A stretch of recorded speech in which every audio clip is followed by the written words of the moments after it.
MTN News, this is Montana This Morning. A cautionary tale for pet owners. One Billings family becomes a target for scammers after their dog was stolen. A lot of out-of-state numbers. One asked for 100, another asked for 1,000. Plus, we'll take you on a trip to a botanical garden in Billings. It's beautiful. It's really beautiful. And no more TikTok as Montana becomes the first state to ban the popular app. Good morning and welcome to Montana This Morning on this Thursday, May 18th. I'm Augusta McDonald. Thank you for joining us. We begin in Billings with a freak accident that landed a pregnant mother in the hospital. She was sitting in the back of her SUV with the hatch open, and before she could blink, an ATV was on top of her, fully inside the vehicle. And to make matters worse, police are still searching for the rider who fled the scene. Q2's Haley Monaco picks up the story from here. What was supposed to be a fun day here at Terry Park quickly turned upside down for one family when they say they were involved in a shocking hit and run where an ATV actually ended up in the back of their SUV. It was this bright sunny day, and kids were wanting to play, and it was just a regular day to us. Monday was a regular day for this family of 6 until it wasn't. It ended with Princess Big Man laying in a hospital bed. An ATV came after me. Big Man is 8 weeks pregnant and got hot while she and her family were relaxing at Terry Park, so she decided to lie down for a bit in the back end of the family's Dodge Durango with the hatch still open. That's when she says she heard something heading her way. As soon as I sat up almost fully is when I saw the ATV start coming at me almost full speed. In a matter of seconds, an ATV doing wheelies was literally in the back of her SUV and on her chest. And I had my right arm to block my face because the wheels were still turning. Big Man's husband, Joe Morales, was taking their son to the restroom across the park when he heard the commotion. And I turn around and there's an ATV stuck in the back of my car trying to get out. Big Man says the ATV's wheels ended up on top of her. Her hip was badly hurt, but she says her mind was on her baby. And I started screaming because I could feel, my stomach. And I was really telling him that I'm pregnant. Please get it off of me. Once the ATV was off Big Man, she says the driver, a complete stranger, tried to take off without a word, but she was able to pull out her cell phone and capture this video before he was able to speed away.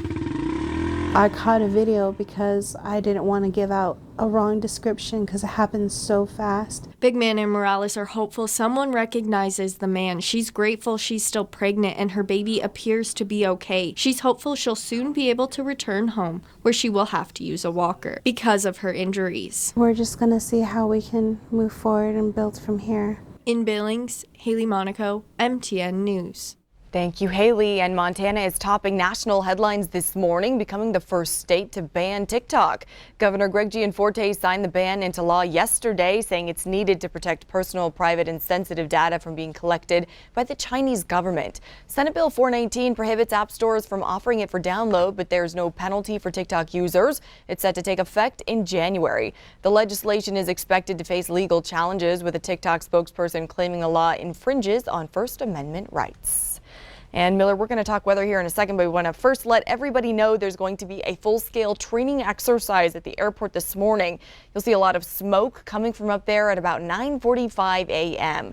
This test is for first responders and the local hospitals. They'll simulate fire and smoke pouring out of a Boeing 737. Volunteers will play the role of victims. They'll be loaded into ambulances and Met buses and taken to the hospitals. So you might notice a large drill staging area around North 27th and 11th Avenue North as well. So again, there might be some scenes up by the airport and then at North 27th and 11th Avenue North this morning about 9:45. That's good FYI there. All right, speaking of the smoke, the air quality out there is still very, very poor, unhealthy here in Billings. The farther east you go, it's very, very hazardous around Miles City. That stuff's hard to forecast, folks. Still, if you have respiratory ailments, another day you want to limit your time outside. Hopefully it will start to improve, but it's not looking good at the moment. Let's take a step back in time. Yesterday, because of the cold front coming through and the rain cooled us down, we were just a bit below average. Our overnight low, though, warmer than average. Now we're going to try to get back on track today. Some of us around seasonal, some of us above the norm, and then trying to hit the 80s as we head into the weekend. Had some rain yesterday, about 1/10 of an inch officially at the airport. I think Huntley may win the cookie for the Q2 viewing area. Over an inch of rainfall yesterday, adding to our moisture total. So for the month, we're in pretty good shape. Going to stay dry for the most part moving forward. Then on Monday, maybe some more rain coming into the forecast. But the big story is the smoke out there this morning. Boy, it is thick in spots. 47 at the airport, feels like 44. Winds out the southwest at about 7 miles an hour. You start to see that rain moving away down south. Cody, Sheridan coming out of some rain this morning. Buffalo still seeing a little bit of rain, but that will dry out as we go along today with a lot of sunshine today. Just going to be hazy, I think, because of the smoke. But you notice we are getting warmer with some 80s in the forecast, maybe as early as tomorrow for some spots. We'll take a look coming up. Okay, Miller, thank you so much. And we have a warning this morning for pet owners. Dog thefts are up 40% nationwide, and even worse, scammers are looking at that statistic as an opportunity to con grieving families out of thousands of dollars. Q2's Alina Howder reports. This is Freya, finally reunited with her family 3 weeks after being stolen from their Southside backyard. And getting her back was no easy task, as the family then became a target for scammers. 4-year-old Freya wasn't sniffing around for any trouble. Freya! But trouble found Freya on April 19th at her Southside home. My mom got home 20 minutes before I did, and our gate was open. Both of our dogs were gone. Allie, who wishes to share only her first name for safety reasons, did everything she was supposed to try and get her pups back.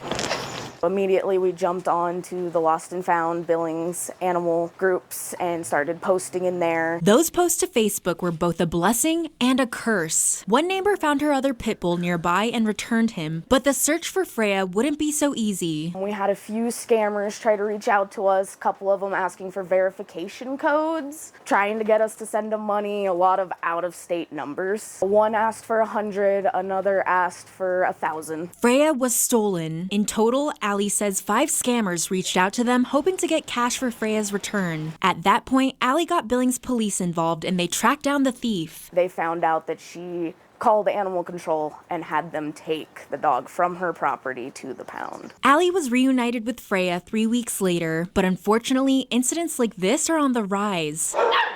According to the American Kennel Club, dog nappings are up 40% since 2021. Here in Billings, police investigated 15 cases of stolen animals in 2022 and 22 cases in 2021. Definitely more in the last 2 years than ever before. Ashley Burling is the operations manager at Help for Homeless Pets in Billings. And we noticed it was more common because more people are calling. You know, they'll call and say, hey, my dog is missing. It was stolen out of my yard. Have you seen it? Experts recommend microchipping your dog, something Allie will now be doing with Freya, and she hopes others will heed her warning. If this situation does happen, please reach out to all of the Lost and Found animal groups, call the animal shelters, even make a report with the police. In Billings, Alina Howder, MTN News. Thank you, Alina. Now let's head to Red Lodge for a couple stories. First, crews burned thousands of pounds of flood debris overnight, all of it pulled from creeks and rivers in Carbon County. The debris that you're looking at right now includes 20,000 cubic yards of trees, logs, and even parts of homes that fell into the rivers there last June. The $3 million effort to burn all of this debris will take several more months, primarily funded through a FEMA grant. And cleanup is also underway at Bone Daddy's Custom Cycle in Red Lodge. You'll remember a portion of this business's roof collapsed in early April. We brought you the story then. It fell under the pressure of heavy snowfall. Crews are finally able to begin demolishing what's still standing and remove the leftover material. Business owners hope to rebuild as soon as possible. Back in Billings, Intermountain Health is planning to open its new West End clinic this summer. Hospital leaders are also announcing 3 gynecological specialists are joining the team. It's an effort to grow women's services and cancer care. The new hires will work out of the new clinic until it's filled with primary care patients. Outside of Yellowstone Medical Center, this would be our largest clinic. This is a 60,000 square foot space. Primary care will occupy about 24,000 of the 60,000 square feet. Probably around 25,000 primary care lives once we're completely full. Opening day is set for June 26th. And Gussick's restaurant is closing down. The West End location will keep the bar and casino open. In a social media post, staff thanked the community for supporting them throughout the years. The restaurant's last day is Saturday, May 27th. And a new clothing and merchandise store is now open in the old Big Bear location on King Avenue. Sierra Trading Post sells brand name products at a discount. It's now one of 3 stores operating in that building alongside Petco and Home Goods. A hidden gem is now a little bit easier to find, cracking a list of top places to visit in Billings. This morning, Q2's Jackie Coffin takes us inside Montana's newest botanical garden. It's hard not to feel anything but peace here at Danwalt Gardens, even if you're being followed by a friendly flock of the world's smallest chickens. This is Gregory Peck, one of the rooster residents here at Danwalt Gardens, which just achieved a milestone status. Whether you're a bride on the big day or an out-of-town guest stopping by to soak in the sights, Danwalt Gardens, a 2-acre garden with thousands of perennials, is meant to calm and add a dose of inspiration to your life. No one ever storms out of here unsatisfied or angry. Everybody leaves happy, and they're happy while they're here. Passing through Billings on their way to Yellowstone National Park, Larry Bass of Lubbock, Texas says the garden already topped a list of things to do in Billings. We're just looking for something to do this morning. We found it in the 10 best thing to do or 15 best things to do here in Billings. It's beautiful. It's really beautiful. And attracting tourists is what owner Clint Lundy hopes to do with a new achievement. Just last month we became a botanical garden.